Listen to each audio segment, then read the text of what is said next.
అందరికీ నమస్కారం. ప్రతి నెల గ్రహస్థితులు మారిపోతూ ఉంటాయి. అలాగే కొందరికి మంచి ఫలితాలు ఉంటాయి, కొందరికి చెడు ఫలితాలు ఉంటాయి. మరి మే నెలలో ఎలాంటి గ్రహస్థితులు ఉన్నాయి, వాటి ఫలితాలు ఎలా ఉన్నాయి, ఏ రాశి వాళ్ళకి ఎక్కువ కలిసి వస్తుంది, ఏ రాశి వాళ్ళు ఎలాంటి పరిహారాలు చేయాలి అనేది మనకి తెలియజేయడానికి ప్రముఖ జ్యోతిష్య ఆధ్యాత్మికవేత్త భార్గవి బోధరాజు గారు మనతో పాటు ఉన్నారు. ఆవిడని అడిగి మరిన్ని విషయాలు తెలుసుకుందాం. అమ్మ నమస్కారం. నమస్తే అండి. అమ్మ, నార్మల్గా ఇప్పుడు గ్రహస్థితులు మారిపోతూ ఉంటాయి కదా, మరి మే నెలలో ఏ గ్రహస్థితులు ఎలా ఉండబోతున్నాయి, వాటి ఫలితాలు ఎలా ఉంటాయి? గ్రహస్థితులు ప్రతిరోజు మారిపోయేది చంద్రుడు. 2 రోజులకి 2.5 రోజుకి మారిపోతూ ఉంటారు. మిగతా గ్రహాలన్నీ కూడా ఒక్కొక్క దానికి ఒక్కొక్క నిర్దేశితమైన సమయం ఉన్నది. గురువుగారు వచ్చేసి సంవత్సరానికి మారుతారు, శనిగారు 2.5 సంవత్సరాలకు మారుతారు, రాహుకేతువులు 1.5 సంవత్సరానికి మారుతారు, అలాగే బుధుడు నెలకి మారుతారు, శుక్రాచార్యుల వారు నెలకి మారుతారు, కుజుడు వచ్చేసి నెల 15 రోజులు పడుతుంది. ఒక్కొక్కసారి నెల నుంచి నెల 15 రోజుల మధ్యలో, అంటే పూర్తిగా అంత టైం కాకపోయినా 40-45 రోజుల మధ్యలో అని చెప్పుకోవాలి, ఆయన మారిపోతారు. ఇక రవి కూడా మనకి నెల రోజులకి ఒకసారి మారిపోతూ ఉంటారు. గ్రహస్థితులు సాధారణంగా ఇలా మారిపోతూ ఉండగా మే 1వ తారీఖు నుంచే మనం చెప్పుకుంటున్నాం కదా. మేషరాశిలో రవి బుధులు, రవి గారు ఉచ్చలో ఉన్నారు. ఇక వృషభ రాశిలో శుక్రాచార్యుల వారు ఉన్నారు, శుక్రుడు స్వస్థానం. మిథున రాశిలో గురువు గారు ఉన్నారు. సింహరాశిలో కేతు ఉన్నారు, కుంభరాశిలో రాహు ఉన్నారు. ఇక మీనరాశి వచ్చేటప్పటికి కుజుడు శని ఉన్నారు, చంద్రుడు వచ్చేసి తులారాశిలో ఉన్నారు.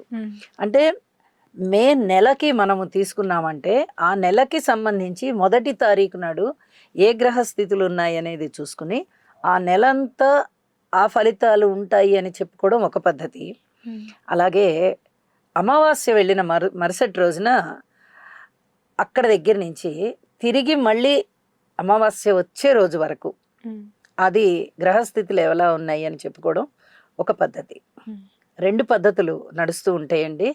సాధారణంగా మనము మాసం యొక్క ఫలితం అన్నప్పుడు ఏ నెలకు ఆ నెల తీసుకొని చెప్పుకోవడం పరిపాటిగా ఉంటుంది జ్యోతిష్య శాస్త్రంలో. కాబట్టి మే 1న ఉన్నటువంటి గ్రహస్థితులను మనం తీసుకున్నాము. అలాగే మే అంతానికి కూడా గ్రహస్థితి తెలియచెప్పుకొని అప్పుడు ఆ ఫలితాలని మనము తెలియచెప్పుకోవాలన్నమాట. ఓకే. బుధుడు శుక్రుడు ఇద్దరు కూడా గురువు గారితో కలిసి మిథున రాశిలో సంచరిస్తున్నారు మే నెలాఖరు వచ్చేటప్పటికి. అలాగే రవి గారేమో వృషభ రాశిలోకి వెళ్ళిపోయారు. ఇక కుజుడు మేషరాశిలో ఉన్నారు, శని గారు వచ్చేసి మీనరాశిలో ఉన్నారు, కేతు సింహరాశిలో ఉన్నారు. ఈ చంద్రుడు వచ్చేసి మనకి ఆయన మళ్ళీ తిరిగి నెల రోజులకి అనేటప్పటికల్లా వృశ్చిక రాశిలోకి వచ్చిన్నారు. పెద్దగా మార్పు లేదు, చంద్రుడి మార్పు ఒక్క రాశి మారినట్టుగా ఉంటుంది నెలకి మళ్ళీ. అలాగే రాహు గారు కుంభరాశిలో ఉన్నారు, శని గారు ఒక్కరే మీనరాశిలో ఉన్నారు. ఈ నెల మొత్తం గ్రహస్థితులు నెల ప్రారంభంలో ఈ విధంగా ఉండగా మాసాంతంలో ఇప్పుడు చెప్పుకున్న విధంగా ఉన్నాయి. అమ్మ, మరి ఇప్పుడు తులారాశి వారికి మే నెల మొత్తం ఎలాంటి ఫలితాలు ఉండబోతున్నాయి? తులారాశికి చాలా అద్భుతమైన ఫలితాలు ఉన్నాయండి. మే నెలంతా చాలా బాగుంటుంది, ఏమి సందేహపడక్కర్లేదు. ఎందుకంటే 6వ స్థానంలో శని కుజ సంచారం జరుగుతోంది. అది కలయిక మంచిది కాదు, కానీ శనిగారు మంచి ఫలితాలు ఇస్తారు, కుజుడు మంచి ఫలితాలు ఇస్తారు. తర్వాత 8వ స్థానంలో శుక్రాచార్యుల వారు ఉన్నారు, అది కూడా చాలా మంచిది. రాశ్యాధిపతే అష్టమంలో ఉన్నారు. ఈ ఒక్క రాశికే ఎగ్జిబిషన్ అనమాట. కాబట్టి మంచివారు శుక్రాచార్యుల వారు, చాలా అద్భుతం. వెండి బంగారు కొనగలిగే స్థితి వస్తుంది, పాత రుణాలని వసూలు చేసుకోగలుగుతారు, వీళ్ళు ఏదన్నా రుణాలు చేసినట్టయితే తీర్చేసుకోగలుగుతారు, కొత్త రుణాలు కావాలంటే మళ్ళీ పొందగలుగుతారు, అనారోగ్య సమస్యలు తగ్గిపోతాయి. అలాగే 9వ స్థానంలో గురువుగారి యొక్క సంచారం చాలా చాలా బాగుంటూ వీళ్ళు అనేక విధాలుగా పబ్లిక్ విషయంలో ఒక లీడర్షిప్ స్థాయిని పొందగలుగుతారు, ఒక ఉన్నత స్థితిలోకి వెళ్తారు.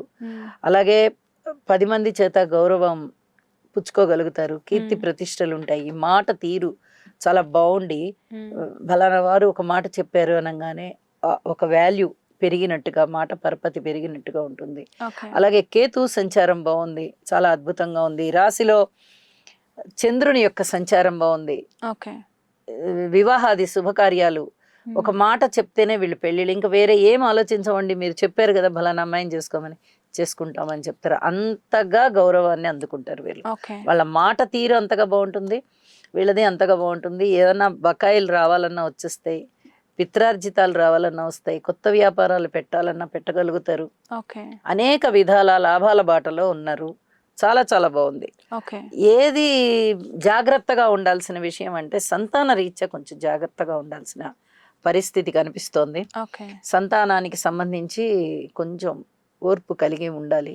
ఓకే. అలాగే రాహుగ్రహానికి పరిహారాలు చేసుకోవడం చాలా మంచిది. ఓకే. వారాంతంలోకి వెళ్ళేటప్పటికీ భార్యాభర్తల మధ్య అన్యోన్యత కూడా కొంచెం తగ్గే పరిస్థితి కనిపిస్తోంది. ఓకే. అది కూడా కొంచెం జాగ్రత్త తీసుకోవాల్సినటువంటి అంశంగా తెలియజెప్తాను. ఓకే. అలాగే పబ్లిక్ రిలేషన్స్ విషయంలో కూడా కొంచెం జాగ్రత్తలు తీసుకోవాలి. ఈ రాశి వారు మే నెల మొత్తం మంచిగా ఉండాలి అంటే ఈ దేవుణ్ణి పూజించడం మంచిది అని ఏమైనా సజెస్ట్ చేస్తారా మీరు? మరి తులారాశికి అధిపతి శుక్రాచార్యుల వారు, మరి శుక్రాచార్యుల వారికి అధిష్టాన దేవత తిరిగి మళ్ళీ అమ్మవారే. ఓకే. కాబట్టి అమ్మవారి యొక్క స్తోత్ర పారాయణాలు, సాధారణంగా నేను లలితా సహస్రనామ స్తోత్ర పారాయణాన్నే ఎక్కువగా రిఫర్ చేస్తాను. అదే చాలా మంచిది. ఓకే. అమ్మని పూజిస్తే ఆవిడ ఇవ్వనిదంటూ ఏదీ లేదు. ఓకే. అమ్మ దయ ఉంటే అన్నీ ఉన్నట్టే.